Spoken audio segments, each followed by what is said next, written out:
Bonjour et bienvenue sur Tu savais toi, le podcast. À travers ce podcast, je pars à la rencontre d'experts en santé et bien-être afin qu'ils répondent à mes questions, sans tabou et dans la bienveillance. Aujourd'hui, je suis avec Dr Odile Bagot, gynécologue médicale et obstétricienne, aussi connue sous le nom de Mam Gynéco sur Internet. Nous abordons un sujet peu connu et pourtant assez essentiel, le microbiote vaginal. À quoi sert-il? Comment en prendre soin? Quelles sont les règles d'hygiène pour notre intimité? Odile répond à toutes nos questions. Bonjour Odile, merci beaucoup d'avoir accepté l'invitation pour venir parler sur le podcast. Donc aujourd'hui, on va parler avec toi de microbiote vaginal. Oui, il n'y a pas de problème, je suis à ta disposition. Merci beaucoup. Donc tu es connue, toi, sur les réseaux sociaux sous le nom de Mam Gynéco. Ça fait assez longtemps que tu exerces et que tu parles de sujets dans différents médias. Et aujourd'hui, donc, on va aborder ensemble le microbiote vaginal. Euh, donc, c'est quoi un microbiote? En fait, un microbiote, on va dire, c'est un écosystème. C'est-à-dire qu'il y a un certain nombre de micro-organismes, et en l'occurrence, dans le vagin, ce sont des bactéries, qui vont cohabiter, et elles vont cohabiter dans un milieu qui est un milieu humide. Donc, d'un côté, on aura les bactéries et puis on aura, on va dire, le bain dans lequel elles se développent. Et ça, c'est ce qu'on appelle la transsudation vaginale. Et dans ce transsudat vaginal, il y a un certain nombre de molécules, comme du glycogène, par exemple, qui sont là pour alimenter ce fameux microbiote. Donc, ce microbiote, il va être extrêmement sensible, en fait, à son environnement. C'est pour ça D'accord. qu'il faut savoir en prendre conscience et surtout en prendre soin. Oui. Et du coup, comment ce microbiote peut-il se dérégler? Alors, il y a mille et une manières par lesquelles il peut se dérégler. Bah, d'abord, si on supprime les bactéries, donc les bactéries de ce microbiote majoritaire, c'est ce qu'on appelle les lactobacilles. Donc Mhm. ça, ce sont des germes, ils prennent à peu près 90% de la population de ce fameux microbiote. Les autres 10% sont ce qu'on appelle des pathogènes, qui ont le droit d'être là en petite quantité, hein, on en parlera peut-être tout à l'heure, mais il ne faut pas qu'ils dépassent grosso modo les 10%. Et ces fameux lactobacilles, eh bien, en fait, ils nous sont donnés à la naissance. Ils sont donnés à la naissance en traversant ce qu'on appelle la filière génitale de la maman. Et donc, on hérite aussi donc, de ce fameux microbiote vaginal, digestif aussi au demeurant, mais nous, on reste dans notre domaine vaginal. Donc, ces fameuses bactéries, eh ben, quand est-ce qu'on va les mettre à rude épreuve? Par exemple, la grande erreur à ne pas faire, mais je crois que les femmes commencent à le savoir, il ne faut pas faire de toilette vaginale. Parce que Mhm. si on met de l'eau, pire encore un détergent dans le vagin, déjà ça va nous enlever ces fameux lactobacilles. Et en plus, si on met du détergent, ça va abîmer les parois et ça va abîmer le milieu de culture dans lequel sont ces bactéries.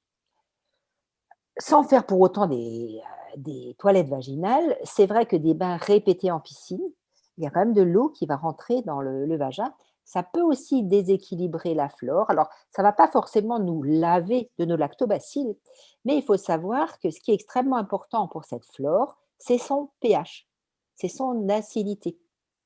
Or, les lactobacilles, ils s'appellent lactobacilles parce que ils vont fabriquer de l'acide lactique. Et l'acide lactique, comme son nom l'indique, c'est acide et ça va faire baisser notre pH. Or, l'eau, elle est à un pH physiologique de 7, 7,4. Et donc, quand il y a de l'eau dedans, forcément, le pH va se modifier. Une autre cause très connue des femmes, c'est la prise d'antibiotiques. Mhm. Si on prend des antibiotiques, ils vont agir contre ces fameux bacilles. Et qu'est-ce qui va rester? S'il n'y a plus de bactéries, il va rester les champignons. Et les mycoses après prise d'antibiotiques, ça c'est un très grand classique. Mhm. D'autres causes de déséquilibre de cette fameuse flore, c'est le manque d'œstrogène. Alors ça concerne peut-être un peu moins les femmes qui vont écouter ce podcast, mais à la ménopause, on a beaucoup moins d'œstrogène. Or, le nutriment, un des nutriments du fameux lactobacille, ce sont les estrogènes. Mais il y a des jeunes femmes, par exemple, des jeunes femmes anorexiques qui n'ont plus leurs règles et qui donc sont en carence œstrogénique. Elles vont avoir le même souci. Elles vont se retrouver avec une sécheresse vaginale par manque de lactobacilles, parce qu'elles manquent d'œstrogène, entre autres. Certaines pilules très très peu dosées peuvent aussi donner une sécheresse vaginale parce qu'il y a moins de lactobacilles. Donc, ça, c'est pour la quantité de germes. Maintenant, tout ce qui va déséquilibrer notre pH, mais ça, je crois qu'on en parlera plus tard, ça va favoriser le développement de fameux pathogènes, dont ceux de la vaginose. Et Donc, il y du a coup, vraiment pas mal de choses, hein. oui, il y a énormément de facteurs du coup. Et quels sont les signes d'un microbiote déséquilibré? Un microbiote déséquilibré, bah, ça va être la porte ouverte à ce qu'on appelle une vulvovaginite. Alors ça, c'est vraiment important de connaître ce mot, vulvovaginite, parce que quand les femmes ont des pertes, des odeurs, des démangeaisons, des brûlures, trois quarts du temps, elles vont me dire: «Ah, j'ai une mycose». Non, la mycose, c'est juste une vulvovaginite particulière qui concerne le développement excessif des levures, Candida albicans, champignons. C'est la même chose, ça. Donc ça, c'est la mycose. Mais lorsqu'il y a un déséquilibre au niveau de la flore, eh ben, ça va toucher bien sûr le vagin, donc l'intérieur, hein, ce qu'on ne peut pas voir et qu'on ne ressent pas au demeurant. On ne peut pas avoir de brûlure ou de douleur dans le vagin. Ce qu'on ressent, c'est toujours à l'extérieur, donc au niveau du vestibule, de la vulve, entre les lèvres. C'est là qu'on va avoir les démangeaisons. Donc, quand on a une vulvovaginite, c'est une inflammation, infection du vagin, bien sûr, et aussi de la vulve. Et ça nous dit tout de suite que ça sert à rien de juste mettre une crème à l'extérieur si on ne traite pas l'intérieur. Et c'est pour ça que pour les différentes vulvovaginites qu'on peut avoir, eh ben, ce sera toujours un traitement intravaginal et une crème à l'extérieur avec un savon. Alors, si on veut faire le tour des vulvovaginites, les plus fréquentes, il y en a deux grandes vulvovaginites. C'est la fameuse mycose, donc ça c'est le développement des champignons. Mmh. Je donnerai les détails des symptômes pour essayer de faire la différence tout à l'heure.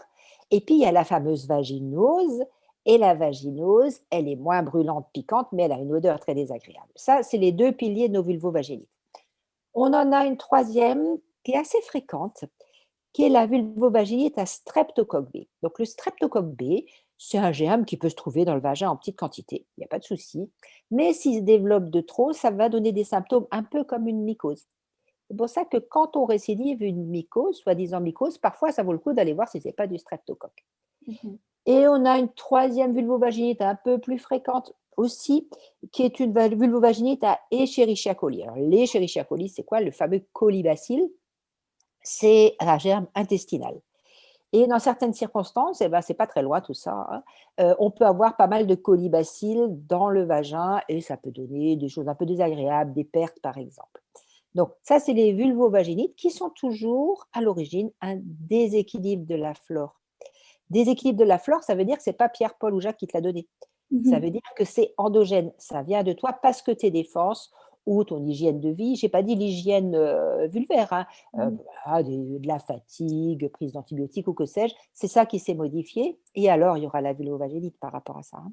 Mmh. Oui, c'est pas une maladie sexuellement transmissible. Voilà, c'est pas une maladie sexuellement transmissible, tout à fait. Mmh. Et est-ce qu'avoir un déséquilibre du coup en dehors des, vulvovaginites, un déséquilibre du, microbiote vaginal peut induire d'autres conséquences, sur le corps? Alors, on a une petite suspicion, d'une augmentation du risque d'infection sexuellement transmissible, c'est vrai, mais surtout d'infection à papillomavirus. Le fameux papillomavirus, c'est le virus que toute femme qui a eu des rapports sexuels, toi comme moi, tout le monde, on a été en contact avec le papillomavirus, c'est normal, il est universellement répandu. Le souci, c'est que ce papillomavirus, si on a des bonnes défenses immunitaires, eh bien, on va s'en débarrasser en 6, 12 ou 18 mois. Mais si ce papillomavirus reste en place, alors il va modifier les cellules au niveau du col. Et si on ne surveille pas et si ça ne guérit pas tout seul, ça guérit souvent tout seul, et ben c'est ce qui peut, en 10 ans, donner un cancer du col. Et donc, il y a un certain nombre d'études qui disent que un déséquilibre de la flore vaginale pourrait favoriser les infections à papillomavirus persistantes. OK. Mais les infections à papillomavirus persistantes, comme ça dépend de l'immunité de l'hôte, on ne sait pas très bien si c'est parce que l'immunité n'est pas bonne, donc on n'a pas une bonne flore, donc ça reste, hein, heu, le papillomavirus, ou est-ce que c'est directement le lien entre la flore et le papillomavirus? Mais disons, c'est vrai qu'on a toujours intérêt à avoir une flore vaginale de bonne qualité, c'est clair. OK. Ouais. Et alors comment on peut prendre soin de notre flore vaginale? Prendre soin de sa flore vaginale, c'est déjà, avoir, une hygiène de vie, de manière générale, qui ne va pas altérer les défenses immunitaires. Ça commence par une bonne qualité de sommeil, hein, par un rythme de vie régulier, par une alimentation saine, régulière, sans haut, sans bas. Donc ça fait vraiment partie de notre équilibre en général. Mmh. Maintenant, en fait, pour la flore vaginale, il faut surtout éviter ce qui va la détraquer, ce qu'on a dit tout à l'heure, hein. Mmh. Donc, les, les toilettes vaginales et ce genre de choses. Donc, en point de vue du soin quotidien, c'est vraiment la question que se posent les femmes: «Qu'est-ce que je vais faire?» Il faut bien comprendre que le microbiote, il est vaginal, donc il est surtout interne. Et là, on ne va pas pouvoir faire comme grand-chose, il faut lui foutre la paix à ce microbiote vaginal, on n'y touche pas, point à la ligne. Maintenant, d'autant plus qu'on ne va pas le ressentir. En revanche, ce qu'on va ressentir, c'est ce qu'il y a au niveau de la vulve, et c'est dans sa vulve dont il faut prendre soin. Alors honnêtement, moi, ce que je propose, alors est-ce que, question classique, il faut avoir un savon gynécologique spécifique ou pas? Mmh. Très honnêtement, pour faire une toilette par jour, moi, je pense que c'est un bon geste.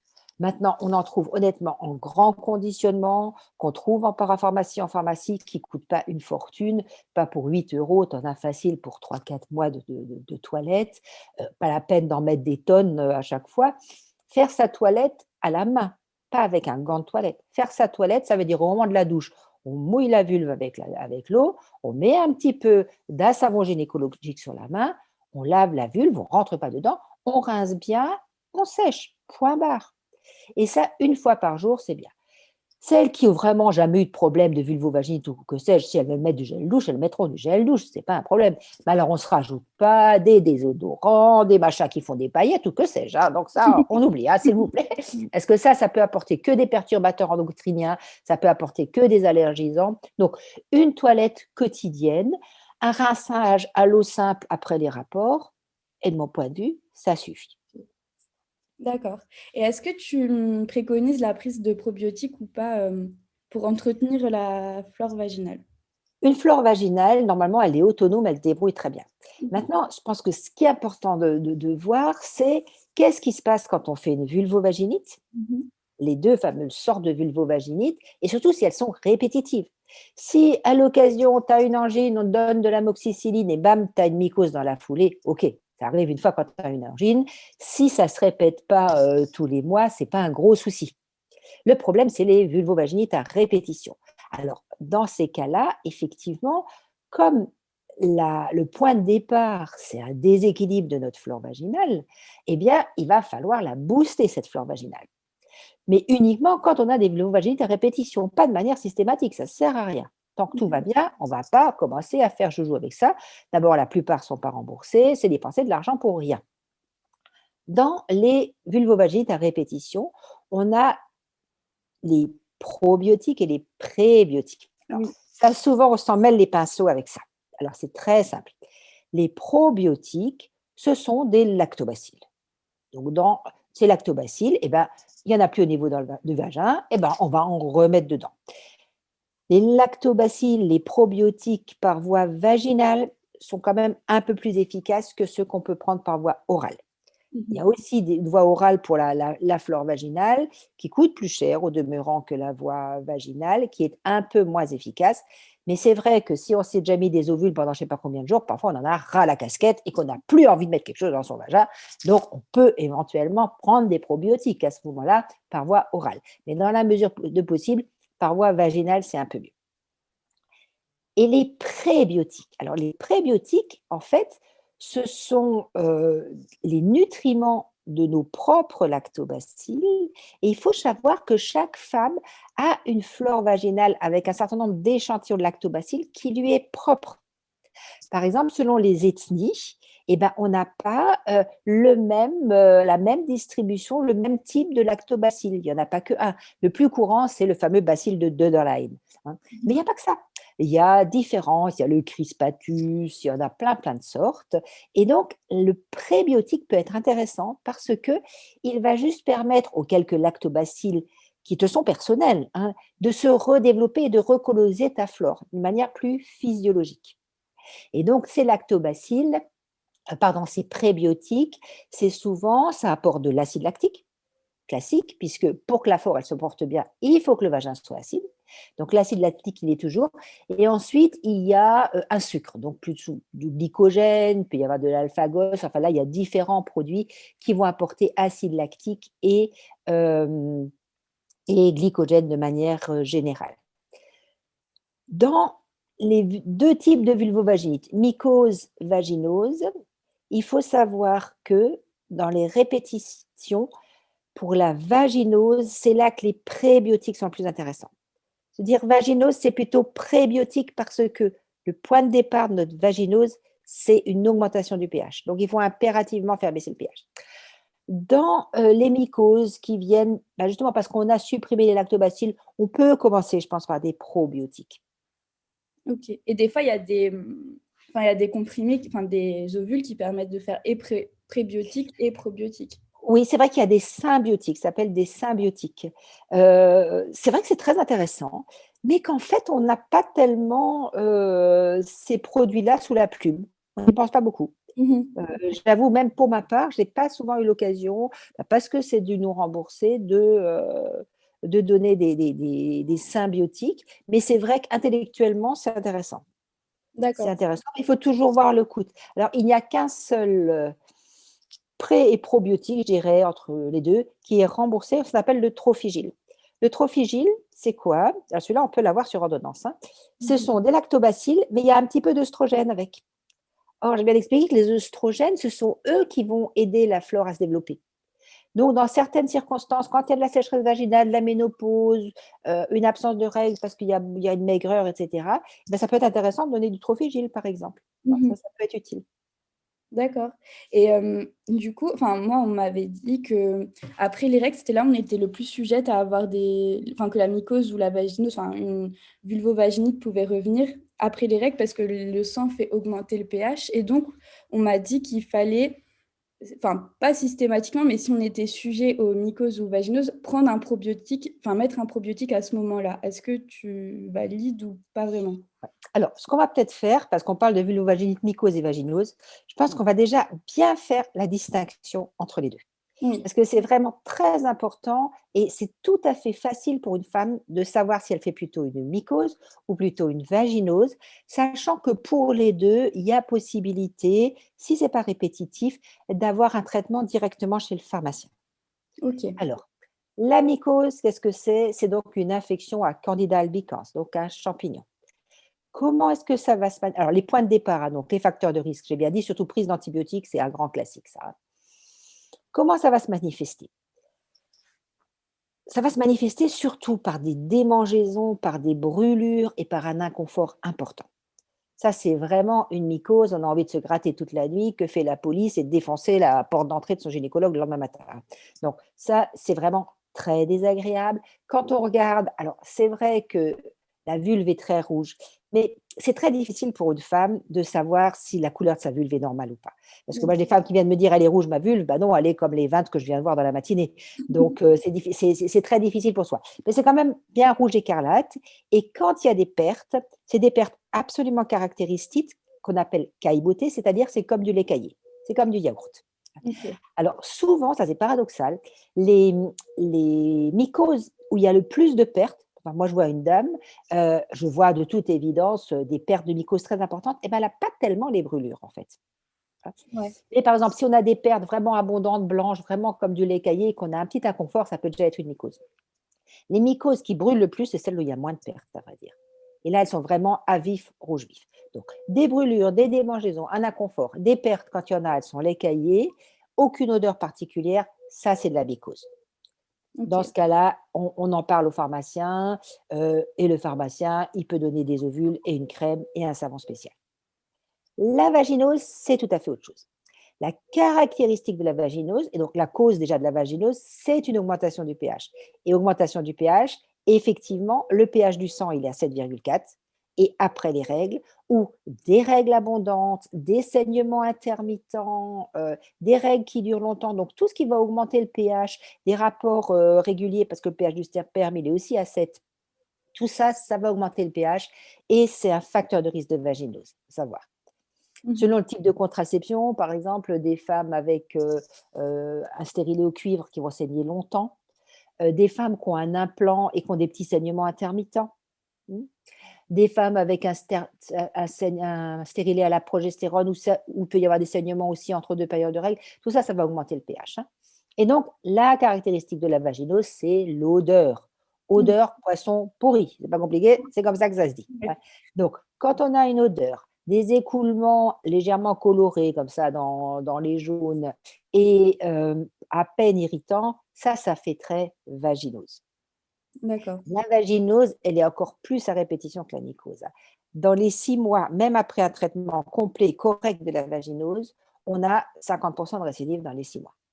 OK, Donc oui. la vaginose, premier épisode, on donne pas forcément de traitement préventif, mais au deuxième épisode, effectivement, un traitement préventif, si possible un prébiotique après le traitement classique et ensuite tous les mois après les règles, c'est une très bonne idée de au moins refaire descendre le pH et là Oui. de faire son fameux traitement prébiotique, tous les mois après les règles, D'accord, OK. surtout pour la vaginose. D'accord, OK. Voilà. Et ce traitement, il faudrait le laisser, enfin, ça peut être, une habitude qu'on prend à vie ou c'est juste, 6 mois le temps que Oui, 6 mois. Franchement, c'est 6 mois. Si on a fait 2 vaginoses à répétition à quelques semaines, d'intervalle, objectivé, on est sûr que c'est ça et que c'est pas autre chose. Donc ça veut dire que quand il y a une récidive, il vaut mieux faire un prélèvement bactériologique, mmh mh. hein, pour savoir ce qu'il en est. À ce moment-là, c'est 6 mois effectivement de prébiotiques. C'est une bonne idée. OK. Moi, de mon expérience personnelle et avec mes copines, on a vu que les probiotiques et prébiotiques, enfin, c'était pas on ne les connaissait pas du tout et du Mmh. coup, c'est dommage qu'on sache pas que ça existe et qu'on soit pas plus, informés sur le sujet, je trouve donc mmh.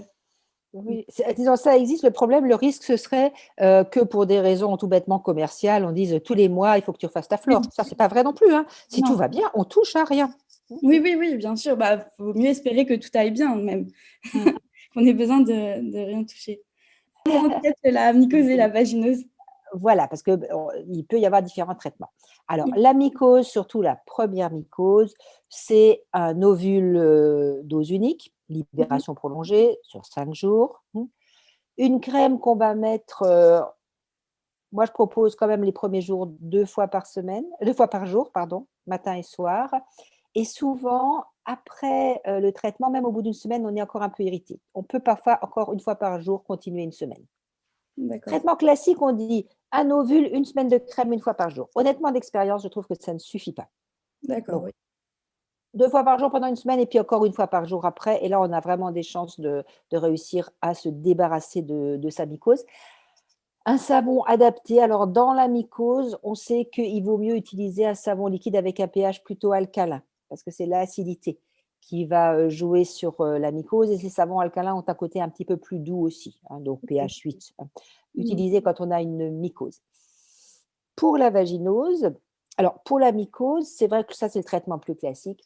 On a aussi un traitement par voie orale où c'est un comprimé, dose unique, hein, qu'on peut prendre, qu'on propose plutôt quand il y a des récidives ou quand les mycoses sont vraiment très importantes. Mais ça D'ac existe aussi par voie orale, où la jeune fille qui n'a jamais mis de tampon, ni mis un doigt, ni eu de rapport, qui peut vraiment pas mettre un ovule, même s'il y a des ovules, des petits ovules pour les jeunes filles vierges, on pourrait éventuellement prendre un comprimé à ce moment-là. OK.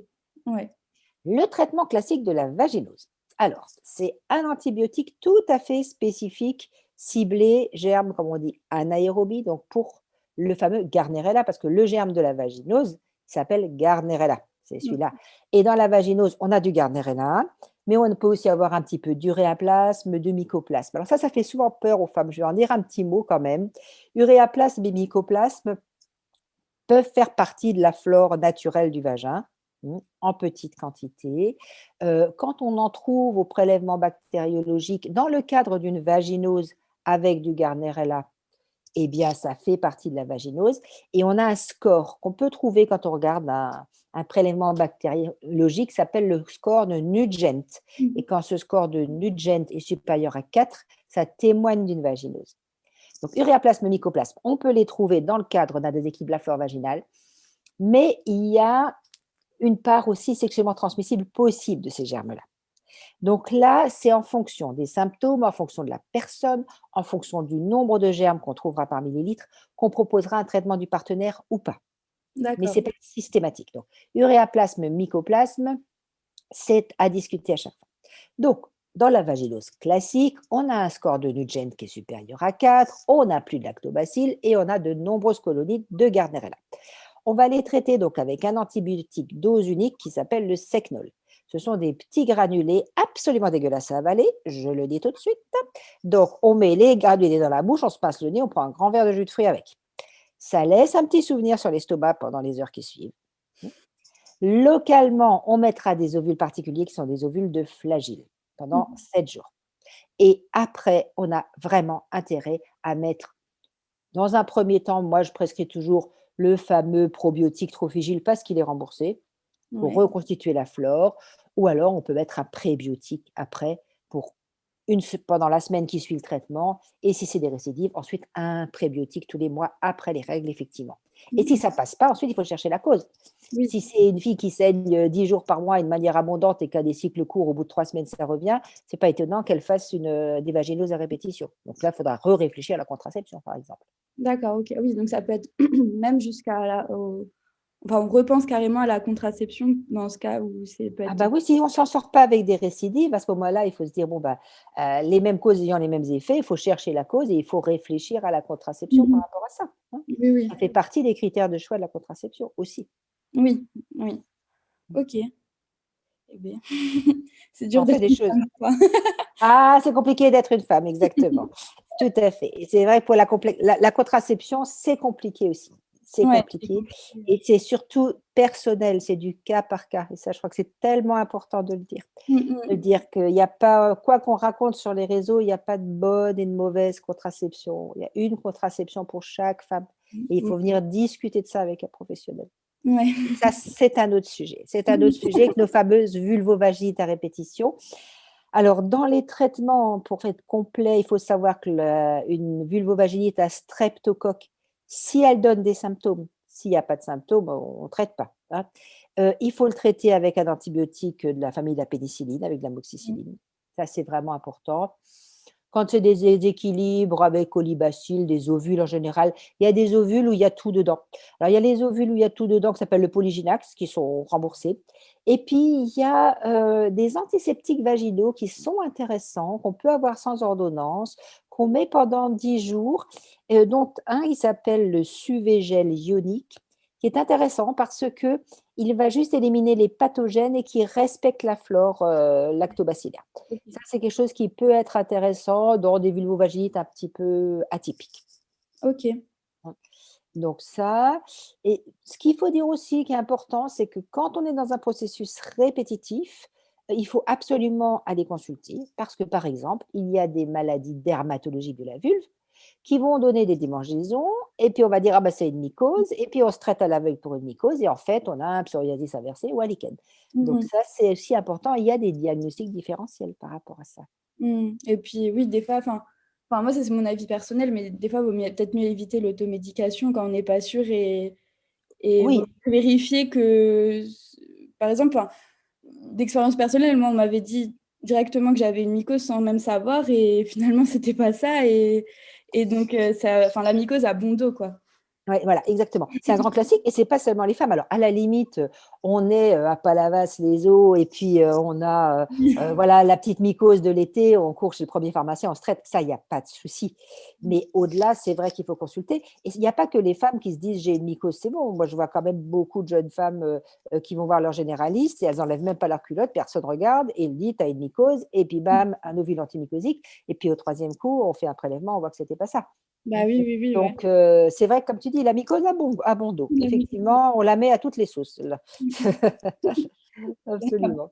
Ouais et aussi, enfin, juste enfin, c'est un autre sujet, mais qui concerne aussi le microbiote vaginal. J'avais lu que, par exemple, si on cherchait à tomber enceinte ou avant une grossesse ou même pendant la grossesse, il fallait quand même faire attention à son microbiote vaginal parce que ça peut avoir des conséquences sur le bébé.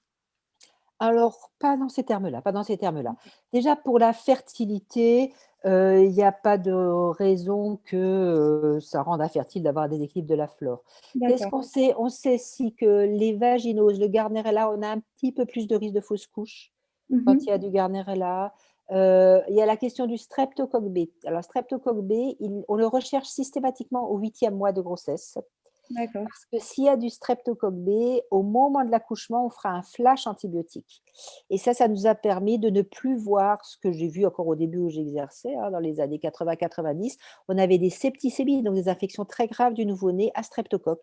Simplement parce qu'il y avait du streptocoque dans le vagin, la femme ne ressentait rien du tout. Donc maintenant, systématiquement, on recherche du strepto. S'il y a du strepto, on donne le flash et on ne voit plus jamais de septicémie à streptocoque qui était quand même très, très grave. Ouais, ça doit être violent, Donc, ouais. ouais, ça, c'est violent. Puis, c'est comme une autre chose qu'il faut dire qui est importante, c'est que quand on a des pertes, il y a des infections sexuellement transmissibles qui ne se manifesteront que comme ça et que là, par contre, faire des dépistages systématiques, c'est important. On a Mmh. quand même ce fameux chlamydier qui peut faire des infections à bas bruit. On n'a quasiment pas de symptômes à part un petit peu de perte et en tout cas, avant 25 ans, c'est extrêmement important de faire des dépistages régulièrement. Moi, je vois mes patientes, fonction de l'âge, même au-delà de 25 ans, je dis: «Est-ce que vous voulez un dépistage d'infections sexuellement transmissibles?» Et c'est pas juste la prise de sang, parce que ça aussi, c'est la solution de facilité parfois, en Oui. disant: «Ah, j'ai fait mes tests, c'est bon, la prise de sang». Ouais, mais dans le test, on verra pas si tu as du chlamydia ou pas. Mmh mh. Mmh. Et donc, il faut faire un prélèvement vaginal ou éventuellement un prélèvement urinaire. Et il faut savoir que maintenant, on peut faire des prélèvements vaginaux toute seule au laboratoire par autoprélèvement. On n'est pas obligé de montrer ses fesses au laborantin qui passe. Et il faut que les laboratoires puissent le faire. On a des sets maintenant donc, qui permettent de chercher tous les germes, dont chlamydia, sans être obligé de rentrer dans le col. Et la femme peut le faire elle-même en autoprélèvement. Donc, il ne faut pas hésiter à se faire dépister.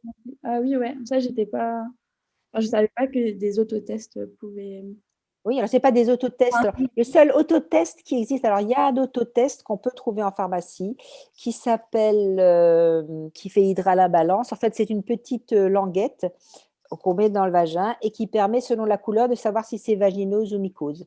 Ah OK, ouais. Ça, c'est très intéressant. Mmh, ouais. Donc, ça, c'est quelque chose qui existe, qu'on peut trouver quand on ne sait plus où on en est, on peut, demander ça au pharmacien. Je Mmh suis mh. en train de chercher son nom. C'est pas Hydralin Balance, mais c'est Hydralin Test ou un nom comme ça. OK, ouais. C'est Hydralin qui fait ça, en tout cas. Mmh. Ça peut être intéressant, c'est le seul test qui existe dans ce domaine-là. D'accord et donc du coup, toi, tu préconises quand même un dépistage par exemple, si on va dire avec un seul partenaire, tu préconises de faire un dépistage quand même, tous les Je ans ou pour vérifier ou? je crois que c'est vraiment moi, j'impose rien, chaque femme sait ce qu'elle fait, Mmh mmh, mh. donc le problème, c'est qu'elle ne sait pas ce que fait l'autre. Ouais. C'est un peu ça le souci. Donc, enfin, la pire histoire, enfin, oui, une des histoires les pires que j'ai vues, c'est une jeune fille, elle avait 16-17 ans, elle dit: «Ouais, j'étais la première pour mon copain, il avait jamais eu personne avant et tout». Elle était vierge avant de le connaître et tout ça. J'ai trouvé dans son vagin tout ce qu'on trouve sur le marché, hein, y compris les pires, le gonocoque et tout ça. Donc Mmh. attention, attention par rapport à ça. Mmh. Donc, c'est pas parce que la jeune femme, on est ensemble depuis longtemps et que la jeune femme, elle sait parfaitement qu'elle a jamais été voir ailleurs, que le Ouais. monsieur, il a pas été butiné ailleurs et lui a refilé une cochonnerie. D'expérience, hein, de ce que je vois de mes patientes, il y a quand même quelques surprises. Mais celle qui me dit: «Non, c'est pas la peine, on est un couple, stable et fidèle depuis 4 ans», je ne fais pas, je respecte. Mmh. Ouais. Mais ça pourrait être quand même, utile de faire du dépistage systématiquement, Mmh. ouais. Ouais, de temps en temps pour, De être temps en sûr temps, ouais, je crois. que voilà. Tout à fait Mmh. et pas D'accord. seulement les prises de sang parce que bon, honnêtement de ma carrière, j'avoue que j'ai pas vu de pratiquement aucune sérologie, HIV, venir positive, hein, donc Mmh. voilà. Ouais, ouais, non, la prise de sang, on peut pas tout voir à la prise de sang. Oui, De c'est ça et on voit les choses en fait relativement rares et donc pas très souvent, mais par contre du chlamydia dans le col, oui, ça j'en trouve toutes les semaines, hein. OK, ouais. C'est une autre affaire. C'est un autre sujet les infections Ouais, je voulais sexuellement transmissibles. Pour une autre fois, pour une autre fois. ouais, avec plaisir. Bah, je pense que là, pour le coup, on a fait le tour du microbiote, vaginal Oh, tout à fait, ouais, absolument. et ben, peut-être qu'on se retrouvera du coup pour, des prochains De épisodes, on verra. Voilà, pour de nouvelles Pour de aventures. nouvelles aventures, en tout C'est cas comme tu veux. ouais, Eh ben, écoute, c'était un plaisir et j'espère surtout que ça va être utile à toutes les filles qui vont écouter ça. ouais, Je vous remercie d'avoir écouté cet épisode. Vous pouvez retrouver Dr Bago sur son site internet mamgynéco.wordpress.com et sur sa page Facebook en cherchant Mam Gynéco. Si vous avez aimé notre épisode, le meilleur moyen de nous soutenir est de laisser un avis 5 étoiles Je vous remercie d'avance pour votre soutien. Vous pouvez retrouver les notes du podcast et plein d'autres informations sur notre site osebougem.com ou sur Instagram @osebougem. À très vite!